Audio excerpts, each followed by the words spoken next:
प्रपन्नाति हरे प्रसीद प्रसीद मातर् जगतोऽखिलस्य प्रसीद विश्वेश्वरि पाहि विश्वं त्वमेश्वरी देवी चराचरस्य शरणागत दीनार्थ परित्राण परायणे सर्वस्यार्थ हरे देवी नारायणी नमोस्तुते। नमस्कार, स्वागत है आपका आचार्य वाणी में। मैं आचार्य डॉक्टर विक्रमादित्य आपके साथ हूँ। आज का विषय हमारा है सिंह राशि वालों के लिए 26 तारीख का दिन बहुत विशेष दिन है। बृहस्पतिवार का अवसर है और उस दिन गुप्त नवरात्रि आरंभ हो रहे हैं। ग्रह नक्षत्रों के दृष्टिकोण से समझें, ये गुप्त नवरात्रि गुप्त रूप से पूजन करने के माने जाते हैं और आपकी राशि के दृष्टिकोण से गज की स्थिति का सुंदर योग बनते हुए, लाभ की स्थिति बनते हुए ये योग बनकर तैयार हो रहा है। तो आपके लिए कई प्रकार से माँ भगवती दुर्गा की आराधना इस कलिकाल में समस्त मनोरथों को सिद्ध करने वाली है। ऐसे में कोशिश ये करें, शतचंडी का आयोजन करें, चंडी पाठ का आयोजन करें, दुर्गा जी का पूजन करें और यज्ञात्मक तौर पे उसका पाठ करेंगे तो बहुत श्रेष्ठ रहेगा। हमने विवेकानंद योगाश्रम में इस पूरे गुप्त नवरात्रि के अवसर पर विशेष तौर पर चंडी पाठ का आयोजन किया है, शतचंडी का आयोजन किया है। आप भी उसमें सम्मिलित हो सकते हैं। उसके लिए नंबर चल रहे हैं, उन पर संपर्क साध लीजिएगा। 27 तारीख का दिन शुक्रवार का अवसर, द्वितीय तिथि विद्यमान है। ग्रह थोड़े से आपके हल्के योग बना रहे हैं, अननेसेसरी के खर्चे आपके होने के योग बनते दिखाई दे रहे हैं। तो ऐसे में ध्यान रखिएगा, खर्चे होने रोके बिल्कुल नहीं रुकेंगे। तो धर्मयुक्त कार्य करें, धर्म में खर्चा करने का प्रयास करें, वो जरूर कर लीजिएगा। वो कहीं ना कहीं आपके नुकसान को बचाएगा। दूसरा नवरात्र है, ब्रह्मचारिणी देवी का आराधना का मनोरथ कहा जाता है कि मनोरथ द्वितीय इस दिन का योग कहा जाता है। तो ऐसे में कोशिश ये करें, भगवान का सुंदर दर्शन भी करें। चंद्र भगवान का दर्शन शाम को अवश्य करें। हो सके तो कुछ दान पुण्य मंदिर में करने का प्रयास कीजिए। गौशाला में दान पुण्य करने का प्रयास करें। इससे मन भी सधेगा और स्वास्थ्य मामले समस्याओं को ठीक करने का रास्ता बनेगा। स्वास्थ्य में कहीं ना कहीं नेगेटिव उपाय होने के, नेगेटिव भाव उत्पन्न करने के योग दिखाई देते हैं। तो इसका कल्याण उपाय करते रहें, अच्छा रहेगा।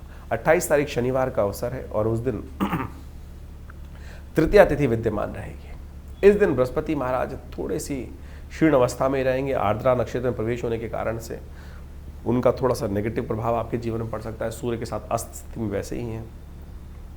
तो ऐसे में कोशिश ये करें, एक उपाय करने का प्रयास करें। आपके लिए सबसे श्रेष्ठ उपाय जो हम बताने का प्रयास कर रहे हैं वो जान लीजिए, वो करेंगे तो आपके लिए अच्छा रहेगा। भगवान शिव के मंदिर में जाकर उनका विशेष तौर पर जो गंधोदक के द्वारा यानी जो गंध होते हैं, भस्म के द्वारा, गंध के द्वारा भगवान का अभिषेक करने का प्रयास करें और गूगल का धूनी वहाँ भगवान को देने का प्रयास करें। और हो सके तो अपने घर में भी धूम्र को, गूगल की धूनी को करने का प्रयास करें। ये विशेष तौर पर बृहस्पति राहु के आघोष में होते दिखाई दे रहे हैं और ऐसे में थोड़ी भ्रमात्मक स्थिति आपके मनोमस्तिष्क को परेशान कर सकती है। मन भ्रम में फंस सकता है। एक तो विशेष तौर पर बृहस्पति अस्त है और उस पर बाद आर्द्रा नक्षत्र में प्रवेश कर रहे हैं, तो मन में कई प्रकार के भ्रमों को उत्पन्न करने के योग बना सकते हैं। और भ्रम जो है, वहम जो है, उसका इलाज किसी के पास नहीं होता है। तो उसके लिए ये जो उपाय बताया है, थोड़ी गूगल लेकर किसी कंडे पे रखकर अपने घर में अवश्य कुछ दिन उसकी धूली दे दिया कीजिए, ये आपके लिए अच्छा रहेगा। 29 तारीख रविवार का अवसर है। चतुर्थी तिथि इस दिन विद्यमान है और ग्रह परिवर्तन के योग बन रहे हैं। चंद्रमा आपकी राशि में प्रवेश कर रहे हैं। बुध जो बृहस्पति हैं, शुक्र हैं जो हैं, वो अपनी राशि, अपने घर में प्रवेश कर रहे हैं। दोनों के दोनों आपके योग बहुत नई हिम्मत देते दिखाई दे रहे हैं। ये आपके लिए अच्छा रहेगा। वर्चस्व को स्थापित करने के सुंदर योग बनते दिखाई देंगे और इसका लाभ भी आपको मिलता दिखाई देगा। ऐसे में कोशिश ये करें, अपने कार्य को सही गति में चलाएंगे तो बहुत अच्छे से लाभ ले सकते हैं। 30 तारीख का दिन सोमवार है और उस दिन पंचमी तिथि विद्यमान है। पूर्वा फाल्गुनी नक्षत्र में मंगल का प्रवेश हो रहा है। शुक्र के नक्षत्र में मंगल का प्रवेश हो रहा है। ऐसे में थोड़े अपनी मेहनत को साधना पड़ेगा। मंगल, केतु, चंद्रमा तीनों त्रिग्रही योग बनाते हुए दिखाई दे रहे हैं और इसके साथ साथ जो मंगल है वो शुक्र के नक्षत्र में प्रवेश कर रहा है। शुक्र प्रबल हो चुका है। तो ऐसे में यदि आपने अपनी ताकत को चाणक्य नीति के साथ इस्तेमाल किया तो बहुत अच्छा होगा। लेकिन ऐसे में कई बार जो चीज़ें हैं, थोड़े अपने प्रभाव को गलत तरफ भी उपयोग कर सकते हैं। बच्चों का ध्यान रखिएगा, थोड़ा सा लग्जरी की तरफ ज़्यादा बच्चे आकर्षित हो सकते हैं। थोड़ा सा उनका गलत दोस्तों की संगत उनको परेशान कर सकती है। तो ऐसे में शुक्र को साधना पड़ेगा, मंगल को साधना पड़ेगा। तो उसके लिए कोशिश करें, हनुमान जी का पाठ कीजिए, सुंदरकांड का पाठ करें। ऐसे योग में हमने विवेकानंद योगाश्रम में इस दिन सुंदरकांड का पाठ सोमवार के दिन रखा है शाम के समय। आप भी उसमें सम्मिलित हो सकते हैं, अपने नाम से भी करा सकते हैं। तो ये ग्रहों का योगा योग इस आषाढ़ के महीने में जिस तरह चल रहा है आपने समझा। दिन पर दिन आपकी राशि के दृष्टिकोण से कैसा योग आपके लिए रहेगा, कैसे ग्रहों के अनुसार से आपको उपाय करना चाहिए, ये वास्तविक तौर पर आपकी राशि के अनुसार से आप समझ सकते हैं। आउटलाइन है केवल। देखिए, आप वैसे तो हर व्यक्ति का भाग्य अलग अलग होता है, राशि के अनुसार से केवल आउटर पेरिफेरियल पे रूप में हम समझ सकते हैं, लेकिन वो भी एक ज्योतिष का एक अद्भुत पैमाना है जिसके द्वारा हम राशि के दृष्टिकोण से चीज़ों को समझते हैं। लेकिन इस बात को हमें समझना चाहिए कि आपकी राशि साथ साथ आपकी जन्मपत्री, उनमें तारतम्य बिठाकर फिर जो प्रेडिक्शन को समझने का हम प्रयास करते हैं वो वास्तविक तौर पर आपके लिए जन्मपत्री के दृष्टिकोण से बहुत महत्वपूर्ण समझ में आता है। और ये ज्योतिष दिखाता है भविष्य के दृष्टिकोण से कि कैसा समय आपके लिए रहने वाला है। बुद्धिमान व्यक्ति वही होता है जो समय को पहचान ले, समय के अनुसार से कार्य कर ले। हजारों बार आपने समय के अनुसार से कार्य किया होगा और कई बार आपके हाथ से समय फिसल भी गया होगा, क्योंकि चीज़ें आपको समझ में नहीं आई होगी। बाद में हमने विचार किया होगा कि उस समय यदि सही विचार हमारे मनोमस्तिष्क में आ गया होता तो हम आज कहाँ के कहाँ पहुँच गए होते।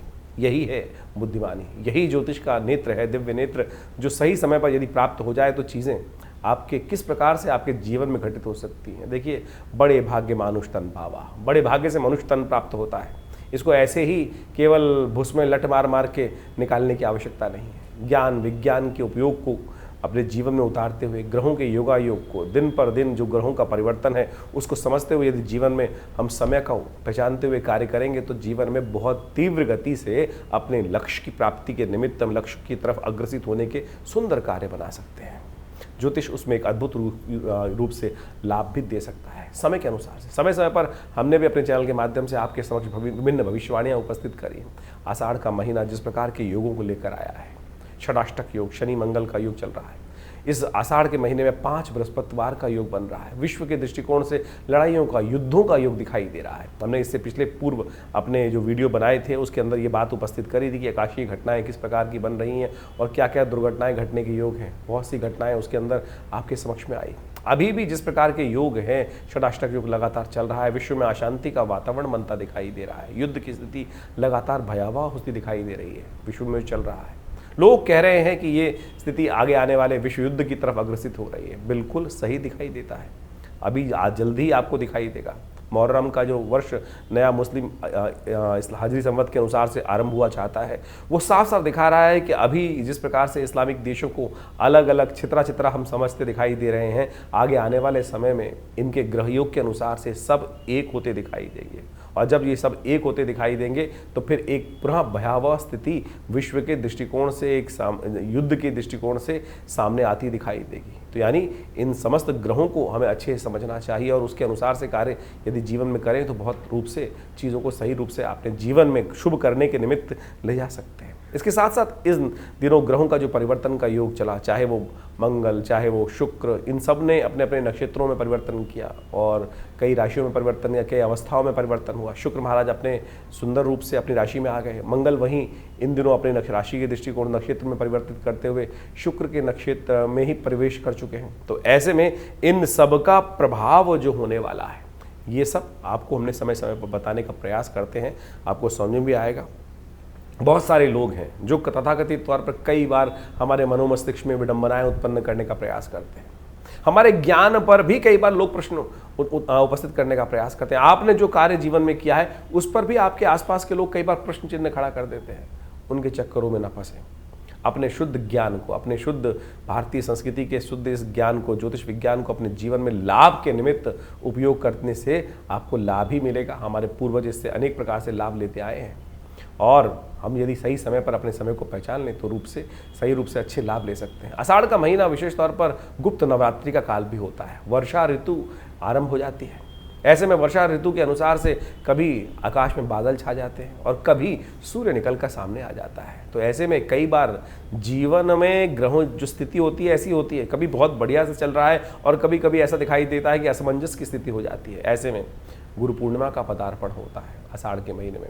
ऐसे में नवरात्र, भगवती की आराधना करने के सुंदर योग भी गुप्त नवरात्रि के रूप में उपस्थित होते हैं। इन सब योगों को हमें अपने जीवन में लाभ के निमित्त उपयोग करने का प्रयास करना चाहिए। जीवन में बड़ी भापाधापी है, भागता चला जा रहा है समय। हमको लगता नहीं है कि समय को हम कैसे अपने काबू में लाएं। जा पर कृपा राम की हुई, ता पर कृपा सब जीवन में हर लोग कृपा करने के योग बना देते हैं। समझे तो इसलिए राम को प्रसन्न करने का, इष्ट को प्रसन्न करने का प्रयास करें। तो जैसे भी ये न के न प्रकारेण जो भारतीय संस्कृति में योग का योग बनता है, जिस प्रकार से शुभ योग बनते हैं, उसमें हमारे ऋषि मुनियों ने हमें कहा है कि सुंदर रूप से परमात्मा की आराधना करने के लिए, अग्रसित होने के लिए हम बहाना बना लेते हैं। तो ये बहाना नहीं है, ये अपने आप को साधने का तरीका है। तो आषाढ़ के महीने में हमने विवेकानंद योगाश्रम में जैसा आपको अवगत कराया है कि गुप्त नवरात्रि का विशाल यज्ञ रखा है, जो 26 तारीख से आरंभ होगा प्रतिपदा से, आषाढ़ के शुक्ल पक्ष की प्रतिपदा से, और पूरे 9 दिन दिव्य यज्ञ चलेगा माँ भगवती दुर्गा के सानिध्य में। जैसा हमने कई बार आपको अवगत कराया है, हमारा दिल्ली में ये सिद्ध स्थल विवेकानंद योगाश्रम मनोकामना सिद्धि मंदिर, भगवती की सुंदर प्रतिमा जो 1950 के 47 में जब भारत का विभाजन हुआ, वहाँ पाकिस्तान से हमारे इस घर में पधारी, और ये 500 साल पुरानी दिव्य प्रतिमा है, और हमारे आश्रम में आज भी वो प्रतिष्ठित है। उनके सानिध्य में ये सुंदर यज्ञ रहेगा। आप भी आएँ इस यज्ञ में, अपने निमित्त माँ भगवती के इस दिव्य यज्ञ में कुछ आहुतियाँ अर्पित करें। देखिए, जीवन के कष्ट दूर होने के योग बनेंगे भगवती की कृपा से। अनेक प्रकार के जीवन में जब कष्टों को दूर करने का योग बनता है तो मन को संतुष्टि प्राप्त होती है, और कुछ मनुष्य के हाथ में है नहीं। हमें लगता है कि हमने जीवन में विजय प्राप्त कर ली हमारे कर्मों से, ना, उसकी कृपा से। तो इसलिए उसकी कृपा का जब भी आपको प्राप्त करने का मौका मिले तो उससे चूकिए मत। सुंदर रूप से अपने आप को अग्रसित करें परमात्मा की प्रार्थना के प्रति, और जो कुछ ग्रह खराब भी है ना, वो ठीक हो जाएंगे। कई बार लोग ज्योतिष को ऐसा समझ लेते हैं कि डरने का योग है, भयावह स्थिति ऐसी बन जाती है, लेकिन डरने से कुछ नहीं होगा, उपाय करने से होगा। उपाय हम आपके समक्ष समय समय पर उपस्थित करते रहते हैं और उनको बताने का प्रयास भी करते हैं। तो आशा करें, समझें कि आपके जीवन में परिवर्तन लाने के जो योग आपके द्वारा ही बनेंगे, किसी और के द्वारा नहीं बनेंगे। इस बात को समझ लीजिए। यदि आप उदासीन हो गए तो फिर कुछ नहीं कर पाएंगे। विश्वास रखें, विश्वास रखें कि आपके आत्मविश्वास के द्वारा ही, आपके द्वारा किए गए कर्म से ही आपके जीवन में शुभ का मार्ग बनना है। हम कई बार ऐसे उदासीन हो जाते हैं, अरे कुछ नहीं होने वाला, अरे सब कुछ होगा। वेद कहता है ना, उपनिषद कहता है ना, उत्तिष्ठ जागृत प्राप्त वरान निबोधता। उठो, जागो, चलो, जब तक लक्ष्य की सिद्धि ना कर लो तब तक बैठना मत। ज्योतिष उसी में आपके उत्साह को और वर्धन करने का योग बनाता है कि आपकी दिशाएं ठीक है। यदि एक थोड़ी सी रुकावट आ रही है, इसको मैं अपने ये किसी भी प्रकार से भगवान की प्रार्थना या कुछ उपाय करके ठीक कर लूँ, तो बिल्कुल उन रास्ते की जो रुकावटें हैं, हिंड्रेंसेस हैं, उनको साइडलाइन करके उनसे बच के आगे निकल जाऊँगा। देखिए, देखने का तरीका है, नज़रिया का तरीका है। हम उस नज़रिए को आपके समक्ष रखने का प्रयास करते हैं और आशा करते हैं आप सही रूप से इन चीज़ों को समझकर अपने जीवन में शुभ की तरफ अग्रसित करने के योग बनाएंगे। और हमारा ये आश्रम विवेकानंद योग आश्रम हमेशा आपके साथ बहुत सारे वीडियोस को, बहुत सारे कार्यक्रमों को साझा करता रहता है। आइए विवेकानंद योग आश्रम में जुड़िए इन कार्यक्रमों के साथ और अपनी संस्कृति के सही रूप को पहचानने का प्रयास करेंगे तो अच्छा रहेगा।